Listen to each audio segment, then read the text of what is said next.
I'm, I'm very sorry. Okay, so for those of you that are listening to this recording, we forgot to do the preliminary introduction. The presentation will be available. So I just spouted a bunch of crap off the presentation. So here we go. So we're going to do a demo install of Proxmox on Proxmox. So this is the Proxmox interface. So this will show how to go about and generate a virtual machine, and we'll set up a virtual Proxmox instance. So click on create VM. This is like the movie Inception, is that? Yeah, you can drive yourself. I think that's. Oh, okay, hang on, let me stop my share and Need to share. share the desktop, it's supposed to. I thought I was sharing my desktop. We'll share. Nope, we'll share that one. Okay, sorry, I'll stop and go back. So this is the Proxmox interface. And we're going, like I said, we're going to set up a Proxmox demo inside of a virtual machine. So come up here to the upper right, and we'll create a virtual machine. We're going to put it on the node Prox. You can give it a ID of whatever you want, or take the next one and you give it a name. In this case, we are not going to use a different resource pool. We're going to install it on my NAS device. And we're going to use the Proxmox VE image. So that's just the ISO image that you download. Are those images already sitting on your machine, or those down? Yeah, I uploaded them onto my Proxmox. Okay. Yeah. So there's a place where you put your images. Yeah. And then it's the latest kernel. Sorry, before we go further, Sure. you're using a NAS to put this on. What if one doesn't have a NAS? Where would you put it? So I'll show you. There's local disk on here too, Oh, okay, got it.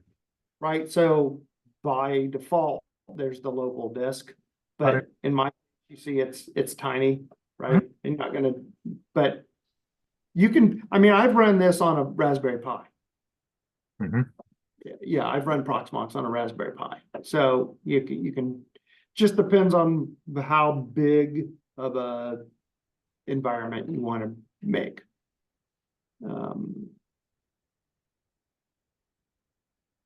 And then I always click QEMU agent, which helps it's like in VMware, the VMware tools. It helps the startup and shut down, and some other stuff. And I always just leave the BIOSes and everything alone. If you're doing a Windows install, there's good documentation on doing a Windows install. You do need to pick some different settings along the way. That aren't the defaults. And I don't do Windows, so I can't remember all of them.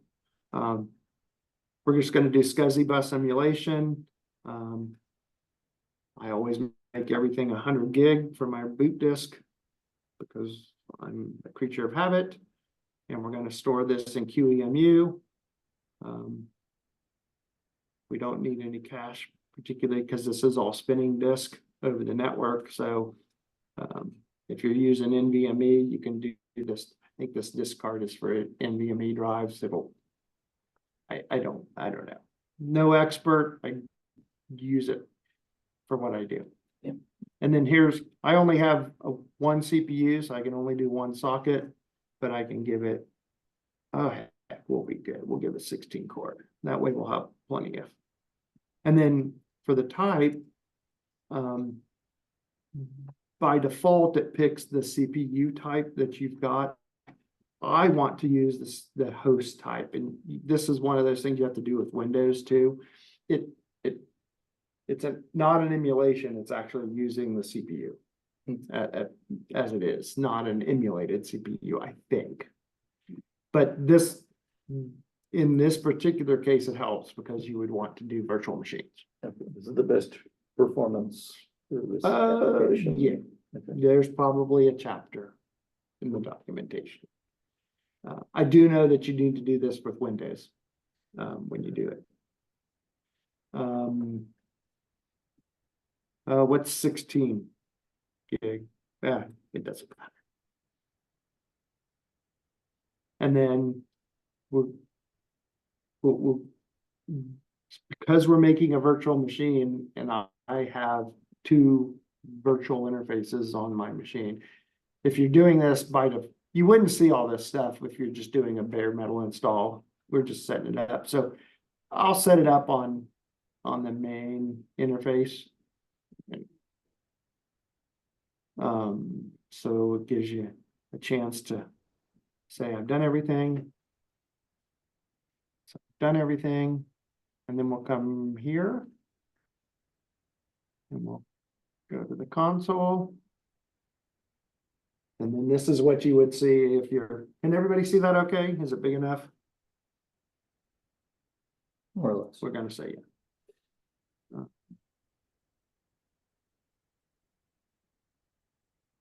Now it should be big enough. Yeah, that helps.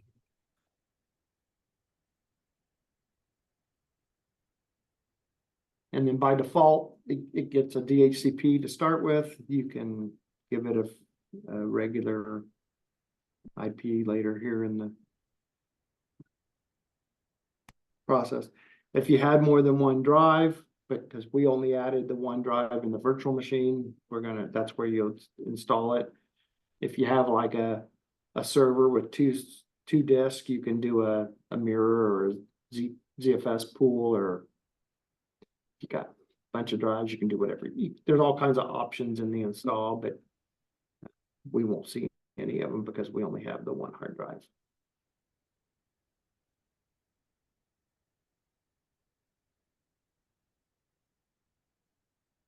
Why they can't ever make this the default to what your time zone is, I don't know. We're not in Denver. We're not in Denver. Did I pick Denver? Yep. You picked Denver. No, I meant Detroit. See, hand, mouse, password of your choice. An email is always helpful. And then what did I call this? Prox demo? Yeah. And then here's I can give it I can give it a static IP or just keep this one, and I'm okay keeping this one, and it found the right gateway and DNS servers. So Where does it come up with that IP? Is it just? DNS or DHCP. You teach? Yeah, Okay. DHCP. If you didn't want that address and you wanted to give it a static, yeah, which I would highly recommend you not use the DHCP address in real life. Yeah. And that's it. That's the whole setup, and it doesn't take too terribly long. Gave it lots of memory, lots of CPU, so it shouldn't take long at all. What are the specs So of is the that system on you're running it your on? laptop? It's an i5 with 20 core, 128 gig of RAM. Well, set up for virtual machines. Yep. So yeah. Yeah, I just realized he was using a framework. Oh, no, this is not running on the framework. It's running. It's running at home. That's running home, yeah. Yeah, it's running it now. The framework's the Ryzen 7300, I think, series. But I think I put 32 gig of RAM on it. My mind isn't totally made up on the framework yet, if I really like it or not. I think I might have liked the smaller one better, but I already had a small laptop and I liked the screen space. You don't want to, you're not going to single-handedly one of these like I do my MacBook. It's, the MacBook doesn't weigh anything. This thing's 2 hands, forklift, it's heavy. And it doesn't even have the GPU in it, which adds another pound, I think. I've got the Ryzen upgrade, I just haven't Okay. installed it yet. I mean, it's good. I had all kinds of sound problems and stuff, initially out of the box. But I think those were all Ubuntu related. So it's done. We'll boot into the, really, really exciting, text-based interface. But you primarily use the web interface for the. You have to. You have Well, you don't have to. If you're a CLI junkie and want to learn QM commands, you can do everything that we're gonna do in the GUI on the command line Okay, if you want. I don't want. So, But the nice thing is you could script any of it. yes, oh yeah. Well, you can use Ansible to build Proxmox nodes, yeah. Okay, so I'm gonna stop sharing and go back to a browser window in theory. No, I guess I am in a browser window, never mind. You still need to share. Uh,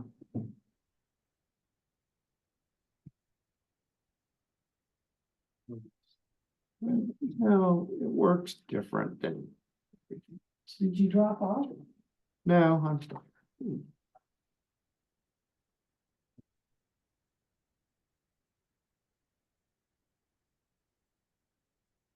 all I have to do is, there we go.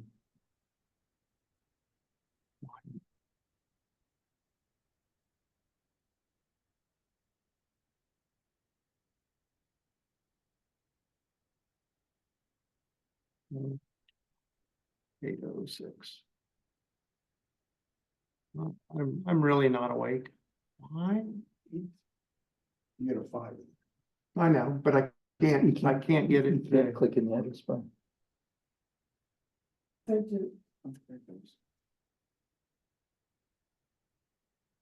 I think this thing's in the way.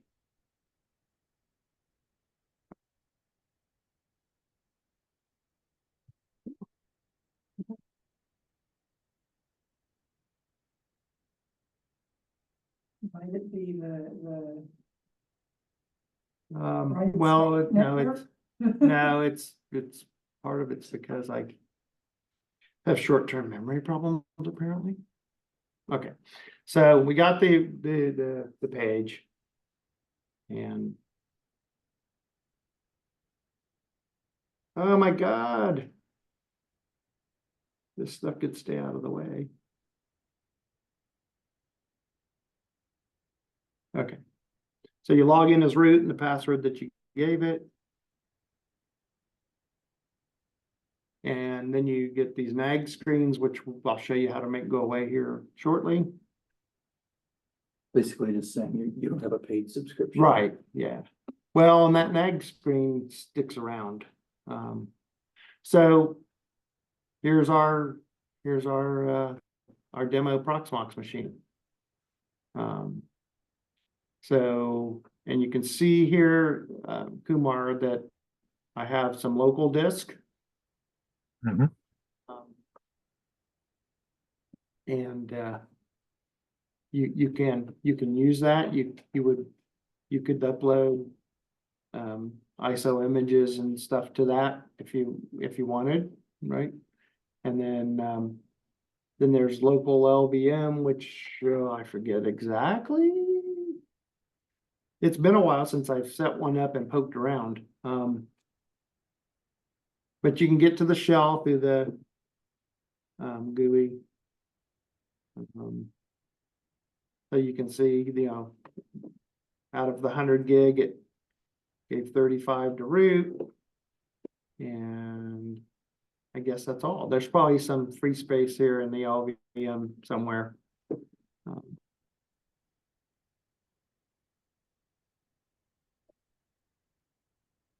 All right, so I said after we did the install, I'd show you how to do, there's some really cool helper scripts which are super useful. And this is in the presentation too, so. But that's their URL. And then the ones that we use after the setup.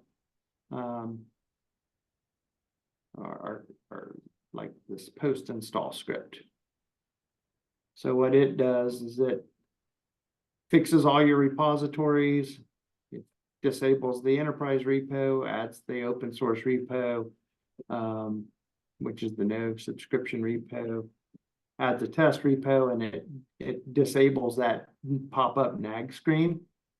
But before I run that, I want to show you where that stuff is in the GUI. So here's the repositories under updates. Move this.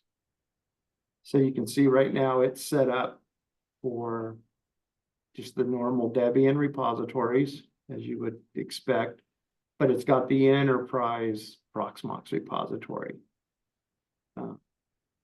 So I go in there and you hit add, and you can add the no subscription one. And then you see here it adds that, and then you can disable the enterprise ones. Are there any advantages to having the enterprise ones? You get support? Okay. Other than that, I don't know if there's any real differences in them. I would suspect that there probably isn't a whole lot, because I haven't run across anything I can't do with the new subscription. You just don't get support. Okay, so. But if you come back to the shell and you, like I said, I'm not 100%. I like this stuff. It puts that silly character in there. So this is the post install script off of the helper script site. And if you run that, it's very Windowsy. It asks a lot of questions.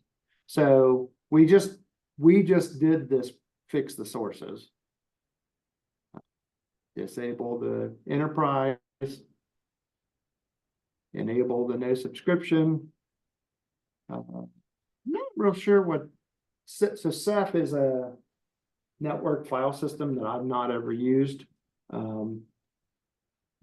Basically, if you had a Proxmox cluster, and it'll allow you to do like automatic failovers and things, because it's the same file system on all the servers, without being NFS, but there's locking controls so that if server A is doing something to a particular file, server B and C can't do anything to that file. It's got some locking. It's like Gluster.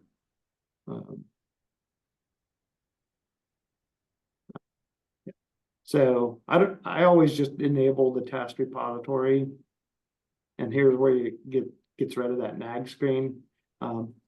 These are all documented in the Proxmox documentation of how to do this.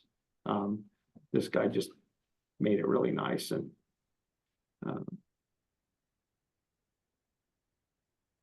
put a script together. No, we don't want to set through it. This is would just do an apt update. So no, I don't want to reboot it. So that's the install. That's the quick and dirty kind of get up and running. Then things to look at. Install cubes on top of it. Yeah, no, no, we could, you could. Well, when I tried cubes, this is where yeah.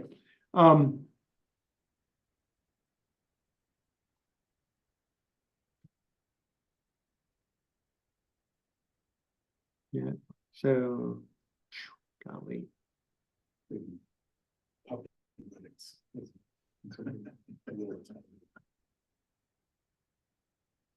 I showed my son puppy Linux for the first time today. There's a Linux that's that small, really. So if you click on the server name over here, then you can start configuring things that you would want. So in this case, you see that we've got the virtual networking, it's a bridge. And I didn't pass through the other network cards to the server, but I'll show you how that looks out on my real nodes in a minute. So again, this is where you can, so you see here, it says it's not VLAN aware. In my environment, I happen to be VLAN aware, so you can click that, and now I could put and apply the configuration. So now I can make virtual machines that are on a different VLAN. I happen to have two. So that's where you would add or edit your network configs.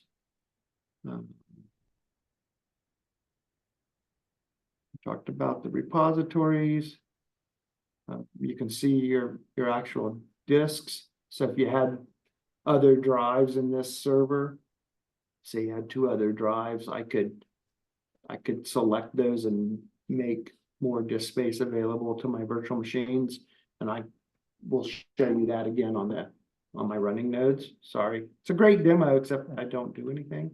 And you can create a ZFS cluster here. You have, if you're going to do your OS with ZFS, you have to do it at install time. If you want to just have data that's ZFS, sure, you can create ZFS drives that are secondary. Yeah. Yes, absolutely. If you come up here to the data center and go to storage, this is where you would like I could add my NFS to this. I'll show you I don't want to do it because I don't want to undo it. But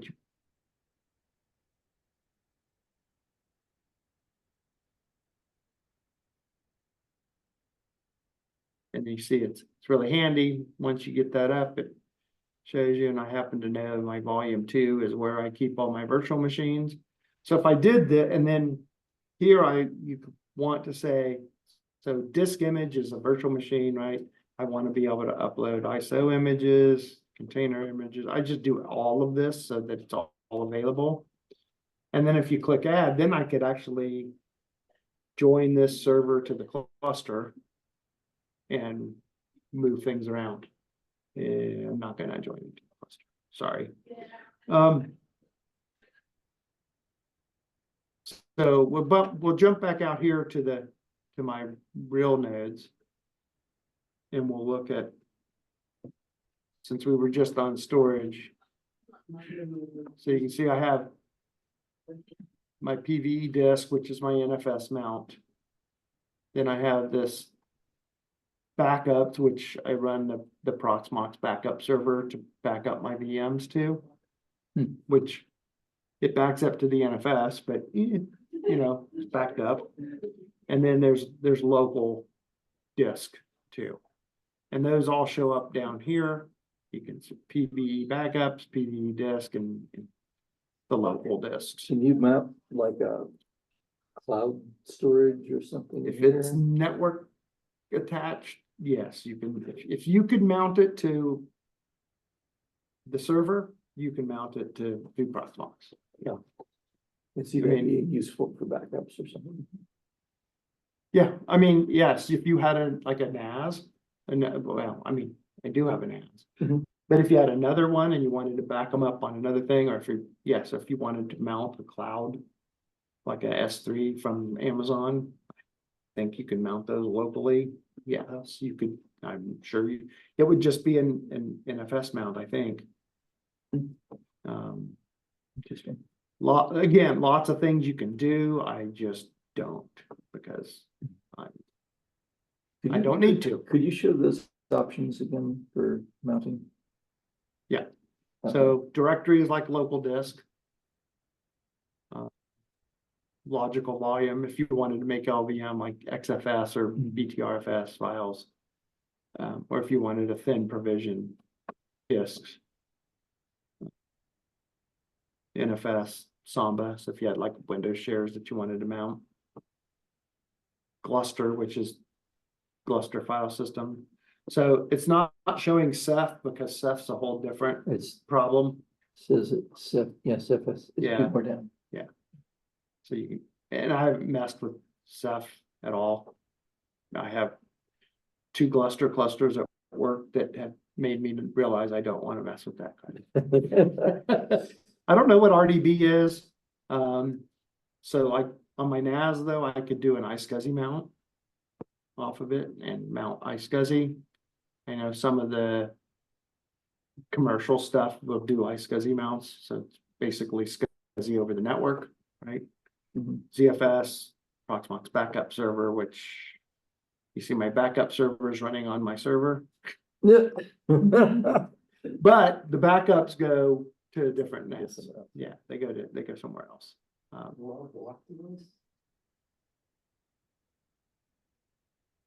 that what that is?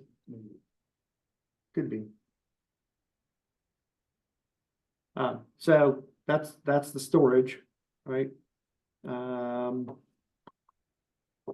Any options for encryption? At the file system level, Yeah, yeah, if you make your file system, when you make the file system, there are encrypted options, yes. okay, like Luke's. I don't know about Luke's, but Hmm. like ZFS, LVM, all those. This is the style when you create the encryption comes on the file system. Mhm. Right, so. When you, I don't know, maybe. I don't know the answer to that off the top of my head.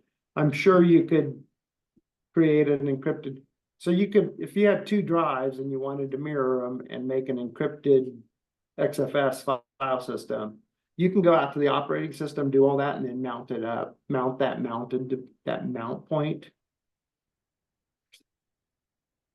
I think one of these, if you select, it'll let you do a mount point add. It's been a while. So basically, when you install from the Proxmox ISO, you get just a minimal Debian operating system, and Yeah. then the Proxmox stuff Yeah. installed on it. Yeah. Okay. Yeah. And again, at the install time, you can do, depending upon how many drives you've got, you can set them up with RAID, ZFS mirrors.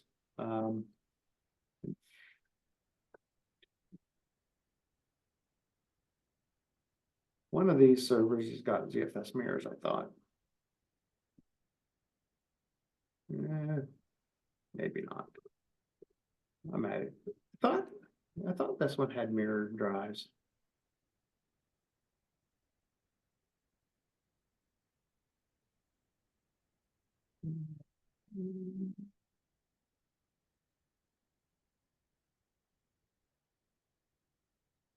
I guess not. I must have chickened out and just done the single drive. Or did I? No, I mirrored. So NVMe 1 and NVMe 0. So this one's got mirrored NVM drives with LVM as the OS drives. And then it's got a couple of SSDs. What hardware is being, hang on, pull up the chat a second. What hardware is being used here overall? I get there's a laptop with X number of drives in it, but you are connecting to somewhere else, a server elsewhere, I think, which has other things connected to No, it. so yeah, all the Proxmox servers that you've seen, Jacob, are at my house. The one, so this one in particular, if I come out here and go to summary. It will show you that it's 13th gen i5, right, with 20 cores. And 120, what is it, 128 gig of RAM. And yeah, this one's got two 1 terabyte NVMe's and two 1 terabyte SSDs in it. Because I don't need much local, storage, since everything comes off my Synology NAS. For all the virtual machines to set on. I think one of the things that people are confused about, and I'm kind of wondering this too, is the IP address up there at the top is an internal IP address. Yeah, I'm at home. You're at home, I'm at home. so you're. I'm VPN'd into you're- my house. You're VPN, okay, so Yeah, you're on I'm a VPN. VPN'd into my house. That was the question, I think. Yeah. Okay. Yes, I'm VPN'd into my house because I wasn't going to trust my brand new framework laptop to do any kind of demos. That makes sense. I could, but What's the VPN that you use for that? Open VPN to my Unify router. My Mac uses WireGuard. I couldn't get two WireGuards set up. I couldn't get WireGuard to work on Fedora. So I switched to OpenVPN and it worked right away. I don't know if that was because I had two WireGuard clients configured and I had them crossed, or if Fedora just won't do WireGuard. I don't know. I gave up. It works. This was its maiden voyage. So, yeah. So, yeah, no, this is all at home. Sorry. Yep. It was the VPN that I was. Yeah, it was the VPN. Yep. Yes. Yeah. Hit all that from you. So, that's the super basic, stuff. I think I wanted to touch on the network a little bit because, so this server at my house has got the motherboard onboard NIC, which is the management interface, what I call it, right? Which is what you would install to, and then it's got two other interfaces. Actually, it's got four other interfaces, but I'm only using two, and they're set up as a bonded pair, so I get 2 gig of bandwidth from them. To this, so that's where most of the virtual machine set is on that, and then they're on a separate VLAN that's for server builds. And that was more just because I could. Learned a little bit about VLANs and how to set it up and do bonded interfaces, and not for any particular reason, just because I could. So that, and then as you see, I've got a plethora of different servers. I'm pretty whittled down at the moment because I don't have any crazy stuff going on. But I did figure out, which was kind of cool. So I run a Synology NAS for real. But then I ran across this thing where you can run Synology in a virtual machine.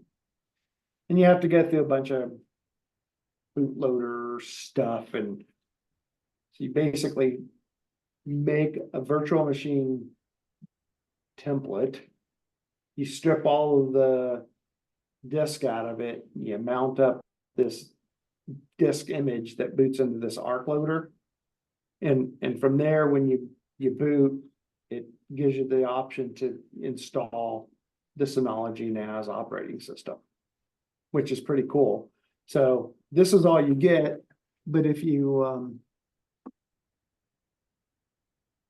I go out to, what is it, 3, so you see this is on my so 3.35,000, right, is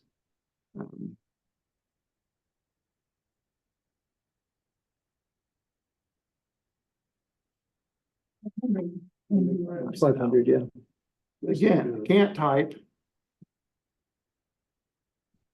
I don't know if anybody's familiar with Synology NAS, but it was just a test to see if I could do it. And I did it. It's cool. It's running on the two SSDs. And it's fully functional as far as I can tell. I haven't done anything with it, but it's there. But it provides having Proxmox provides a lot of opportunities to do interesting things. Yeah. I I guess you could test upgrades on your fake NAS. in before fact, you- no, I have. So we had a bunch of customers with Red Hat 6. So how do you, no, 7. How do you go from CentOS 7 to Red Hat 7? So you can upgrade to Red Hat 8, right? I don't know. I had never done it before, so I had some Red Hat 6 and 7 images around. I installed a couple virtual machines and ran through the documented process of how that works. So that's kind of what I use this a lot for, is how do I do shit? Because it's way easier for me to build stuff at home than it is to work in the crappy ass lab they give us at work. That this just works, it's fast, it's easy. So that's how I use this. And then, it just lets you keep stuff around. Do this Proxmox demo, right? How else would you show the install without, you couldn't almost really, because HDMI and Zoom and the install would be terrible, right? Yeah. So yeah, I mean, it's pretty cool. So do you have any of your virtual machines on this that stay up all the time and They all provide some stay up, services? Well, so this homepage one, Uh-huh. so you see it's got a cube rather Uh-huh. than a monitor. That's an LXC.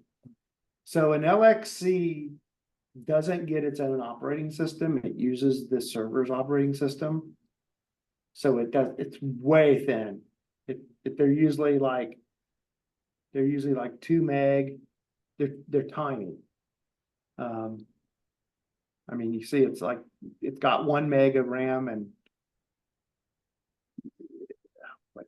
I think I forced it to be bigger because I wanted to make sure I didn't run out of space, but LXCs are tiny. But yeah, that provides, I don't know why. I like your virtual machine number for that one. 404, yeah. 404. Well, so that provides this homepage dashboard, which is, since I'm stupid and can't remember and I hate bookmarks for everything, all of these things show status, right? So my Unify environment shows, right? Here's my Plex server. TV's on, so it's got an active stream going. I have a TV on for the cat. She's feeling lonely, I guess. How was this constructed, this homepage? YAML files. So in the root of the homepage, there's services.yaml, and there's a bunch of widgets that you configure. Okay, what's the overall software that is showing? Called homepage. Oh, it's called homepage. It's called Okay, homepage. I'm sorry. And if you're looking thinking for of it, the look generic for name. homepage space dashboard, Okay. because otherwise you'll go to weird places. But Yeah. yeah, it's homepage. And Okay. it's the one that I felt cool. comfortable editing, but all of these are widgets. Mhm. And then these are bookmarks down here. But it's pretty extensive, right? I mean, here's my Proxmox, right? There's 7 out of 10 VMs running. There's 1 out of 2 LXCs running. It's not breathing very hard in CPU or memory. Here's my my backup server, which that's the Proxmox backup server running as a virtual machine on Proxmox, which is very good.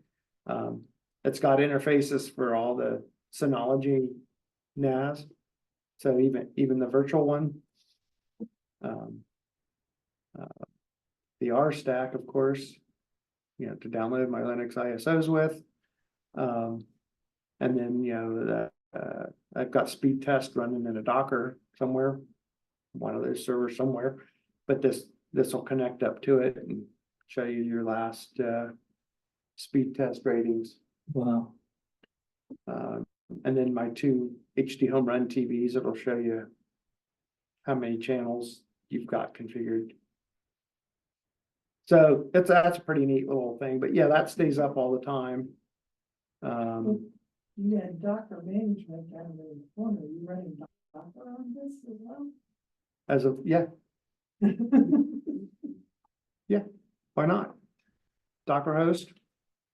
Yeah, that's probably the server that the homepage or that the speed test is running on. I don't know. It just runs, so I don't remember anymore. You can't let any of those 20 CPU cores, No, well, 100 gigabytes of RAM. you see it's working real hard. 0.5. This is atrophy. Oh, this was probably when I was installing the NAS the other night. But yeah, I mean, yeah, I made a template for Ubuntu 2204 that I've never used again. Got Kali Linux running. So, and it's kind of nice too, that you can do it from here if you want, or if you want to set up RDP.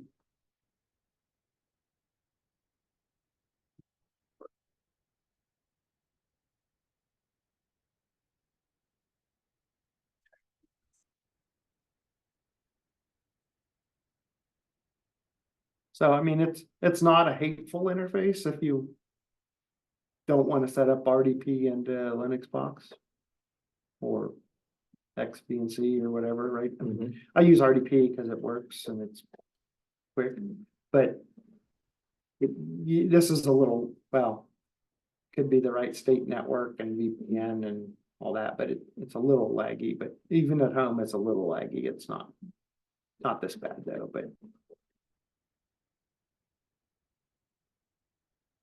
again, you know, gives you a place to play that's safe, that you're not gonna mess with anything else. Unless you get confused. Well, I've been confused. And now that I've got Proxmox on Proxmox with the Proxmox backup server, yeah, I'm probably gonna be really confused. So that's the introduction, I think, to Proxmox, right? It's you can do cool stuff in a way. It's pretty easy. Like, you know, I was thinking, you know, hey, Windows, I can just click through all the stuff like I do with Linux, and then it wouldn't boot. And I'm like, why won't it boot? So you just do install Windows 11 on Proxmox, and yeah, I always go to the Proxmox documentation because it's at least gives me a place to say this is the way you do it, and then you go find the guy that's made it easy. But you know, that's where I learned that you have to choose the host option for the CPU type, those kind of things, and you have to put on the VirtIO drivers as a second CD during the install, right? Okay. Things that, and I'm not a Windows guy, so it's like, well, okay. But you know, all that stuff, it's real easy to find how to do things on this, and these helper scripts are the bomb. I mean, they really are super helpful. Nothing like grabbing scripts off the internet and just running. Well, no, these have been vetted, yeah, in a virtual environment. But you know, like he's got stuff here to set up an LXC running Casa OS or Docker or Podman. Yeah, you just grab this thing. Is it easy to look at those scripts and then figure out how you would do it manually? Are they helpful for that, or? Yes, so like this one, he says just copy. Yeah, it's like, what does he tell you to do? Well, since this is an LXC, it would just do it, right? But you can get this script and go look at it. Yeah, Absolutely. Gotcha. Yeah, I mean, What else have I done on with this? Oh, that's where I found the homepage dashboard. Huh? To install Oh, with all great, these- it's just, with it all puts a these- container out there with. Yeah, that's- With homepage in it, and then. Yeah, and then you just go edit it. Yeah, That's too easy, yeah, that's cheap. exactly. I am about making an environment that works for me, that I can go learn the things I need to learn, right? And I didn't need to learn how to install another Unix operating system with an application on it. I know how to do that, so why not just be done with it rather than try to find which of the 37 guys that have done this has got one that works. This works, right? I mean, these scripts have been, I don't even know the guy who writes them, but they're really good. What about, snapshotting? You can. Uh,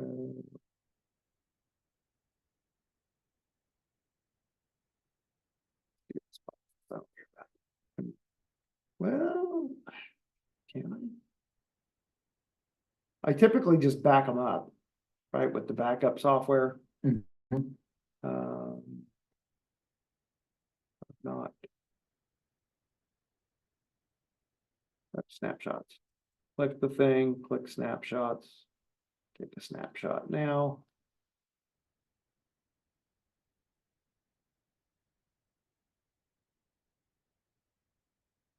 Yes, you can snapshot. Okay. I'm assuming it would be the one that you get with a server running, right? If you wanted to take a snapshot, that would be more congenial to be used as a backup. You would want to shut the machine down, right? And then take your snapshot. You can do it either way. Yeah. Right. But I think it's exactly the same either way, if you just shut that down. Bad thing about the web interface is I can't do anything else now. Hmm. Till that gets done. You can Click script Bob. snapshots or. What is snapshot? I mean, I can guess, but is it installed software or built in? It's a picture of the virtual machine as it stands right now. So That you you know can- there's a restore so that- button with it? Yes. Okay. Yeah, so I can tell you how we use them at work. So before we do operating system updates or a big application update or something, we take a snapshot. And then if things go foul, you can just revert back to the snapshot. You can just, Yeah. and in VMware, it's, restore snapshot. Click and it shuts the machine down, puts a snapshot back in place, and you're back where you were before you started. That's why if you're playing with something new, it's so much easier to do it in a virtual machine than even just on a spare machine that you have lying around, because you can snapshot, try some stuff, go back, I try it can't again. tell you the number of virtual machines I've deleted because I did something wrong. Lots. And see, even this has taken.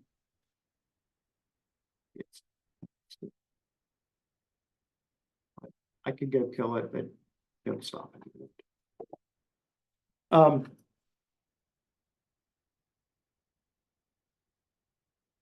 So anything else that anybody would like to know about?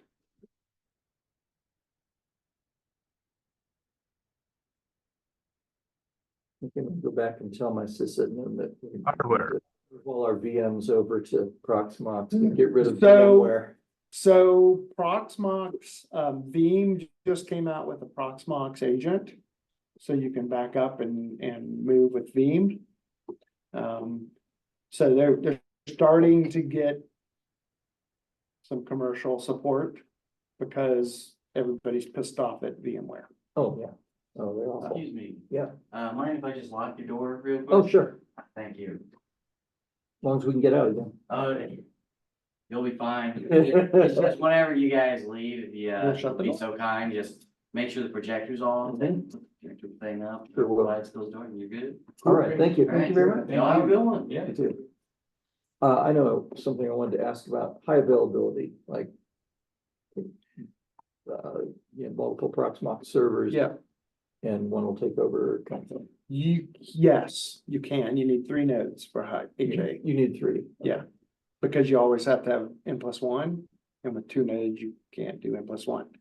But, and I need to do that because my one computer puked and I couldn't make it work, so I had to do warranty exchanges and bullshit to get it. My second node just came back online this week. I typically run my Pi, a Raspberry Pi, as a 3rd node. So that if I want to shut one down, so the way I work at home, because HA is a pain in the ass, right? It's a lot of extra work that I don't care about. I can just migrate things from one node to the other if I need them to stay up. I don't have anything that needs to stay up. Okay, So I typically just patch and reboot. But because I have the 3rd node, when you reboot that first one, the second one stays up and running. If you only have 2 nodes and you shut one down, the other node kind of craps out because you don't have N+1 now. but you're not doing HA. No, but it's still a cluster and they have to talk to each other. Huh. HA means automatic failover from one node to another. My brain, I can't do that. Okay, Not with this cluster. I think you have to have Ceph to do HA. I haven't explored HA with any great detail. There is HA available in Proxmox. But I is that think, open source? yeah, Okay. yeah, but I do think you have to have 3 actual working nodes. Okay. I don't think they all have to be the same size. I think you play that game like you do anywhere else, right? If you wanna have 2 big ones and a little one and hope that nothing ever breaks, that would, we play, customers play that game all the time. It's like, well, it's barely big enough to run everything, but it'll run everything. But barely running, it's better than it crashing typically. So, yeah, in fact, I've got a customer that's got 2 great big nodes and everything runs on it, and then a couple admin machines run on the 3rd one. Everything can fail over to the 3rd one. It's ugly. So when you're just without high availability, but with just a cluster, you can just move a running machine. from Yeah, one I to can- the I can other just- seamlessly If I could, without shutting it down. is that all I had to do?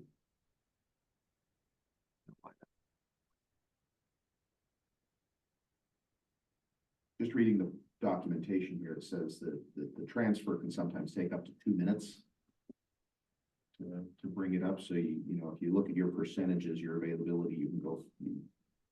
Proxmox will do 99.999% availability, but it won't do 99.9999% availability because that would be less than 2 minutes. But yeah, so if you want to see how you migrate from one node to the other, you just right mouse click and go migrate. And I want to put that on. I'm just moving the Prox demo to the other node. And because it's on NFS, the storage has to be available on both nodes. So I can't do a local node. And I can't move my 2 NAS servers from one node to the other because they're using local disk. What?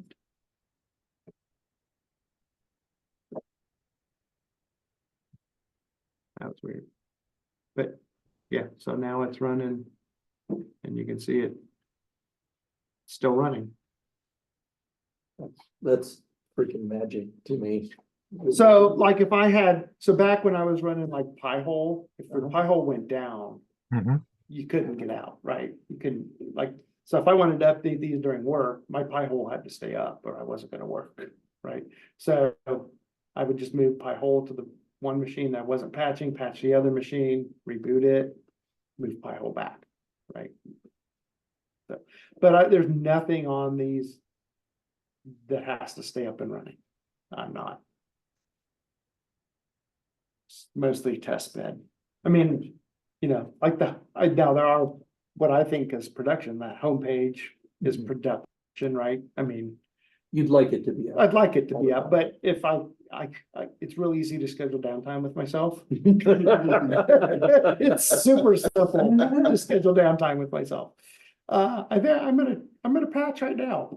Yeah, done. So, But in my family, if I were to run a Plex or, another media server, it better be up. it better be up because the kids. Well, you notice my Plex doesn't run on this. Well, so these servers don't have GPUs. Mhm. And a while back, I tried to run Plex on it. And him and Todd stuttered and did all things. I don't know if that was a CPUs aren't nothing to sniff at, right? I suspect it was because it was on the NAS and all of that networking crap and so I finally, I fart with stuff at work all day long. I don't want to fart with stuff at home. So I finally just bought an M2 and a Mac Mini M2, put Plex on it. Okay. And it's still all NFS mounted. All this stuff's on that same set of NAS. All the media. All the media is on that NAS that all this is running on. It's just different share. And it just works. I never have encoding problems or stutters or nothing. Awesome. So So we have a question Yeah. from a little while. The internet connection is potentially a bad bottleneck then, right? Like, for example, I'm limited to Verizon Unlimited plan, which is very limited and gets about 200 to 300 kilobits per second download speeds, dial up basically. I can connect but be slow to show just how fast my internet currently is. I started downloading the Proxmox installer before the meeting started. It's 1.3 gig. It currently has 5 hours remaining for the download. yeah, you might not want to try to run. Well, but again, this is all at my house and for the demo purposes, I'm on. Oh, he's gone already, I think.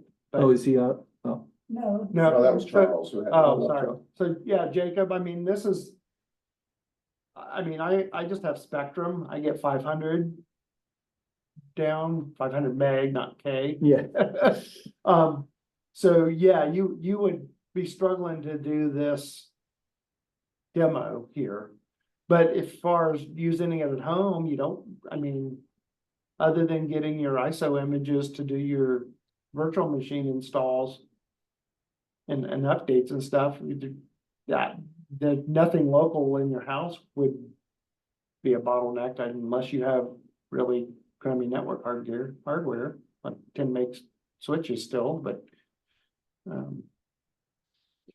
yeah, If you need crappy hardware. well, yeah, Ken's got a whole. Charles said, I have to log off for the night. Definitely got a lot out of it about how Proxmox functions. I'm less intimidated by type 1 hypervisors. Thanks for sharing. Thanks everybody for having me. See you in the next meeting. Cool. Okay. Question for you. Jacob says, I have great hardware, terrible internet. Yeah, so your bottleneck, Jacob's gonna be getting the ISOs down, but yeah, you can go Go to the local, if you got a wireless, go to the local library, download the image.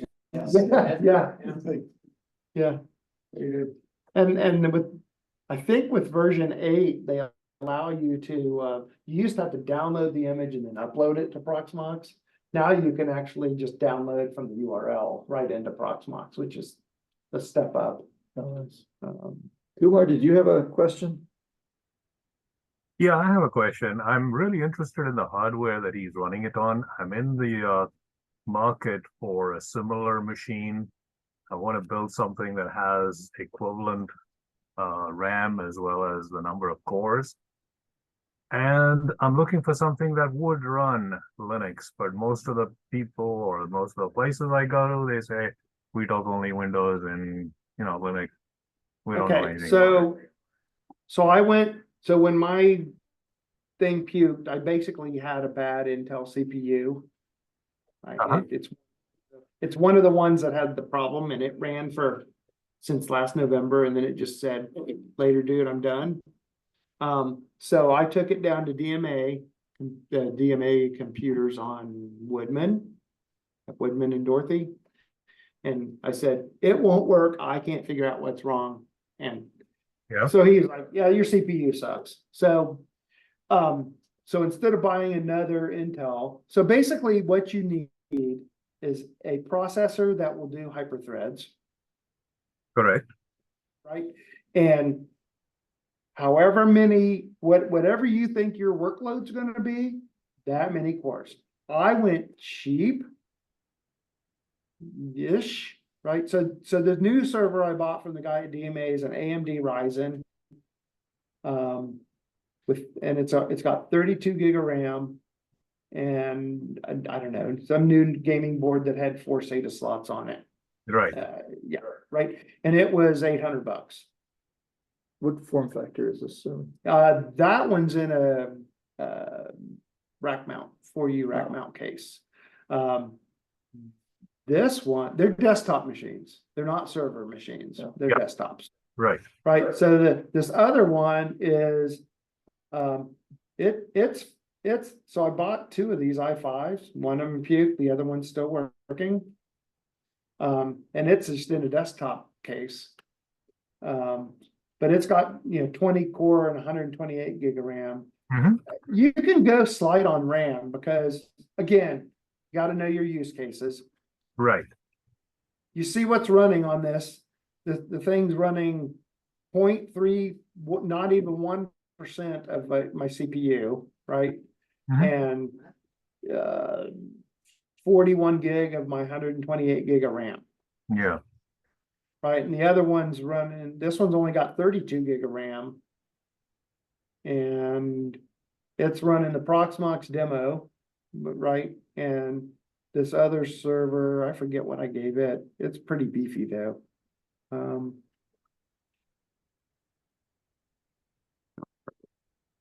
So it's got 4 core and 8 gig of RAM, I guess it could be beefier. But yeah, I mean, it's, again, whatever your workload might be, and you don't need to have 2, right? You can run Proxmox on a single node. You don't need 2. I just do 2 because Yeah. Basically, I what can. I'm looking at a lot of memory, like the 128 gig, as well as at least say 16 cores or something like that.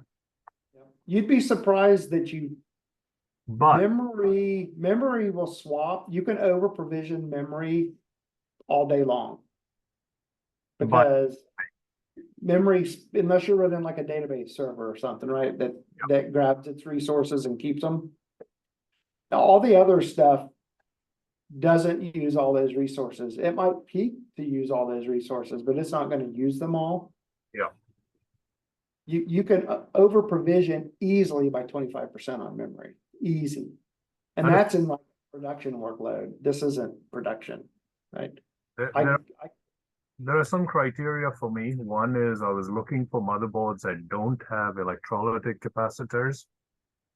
Looking for solid state.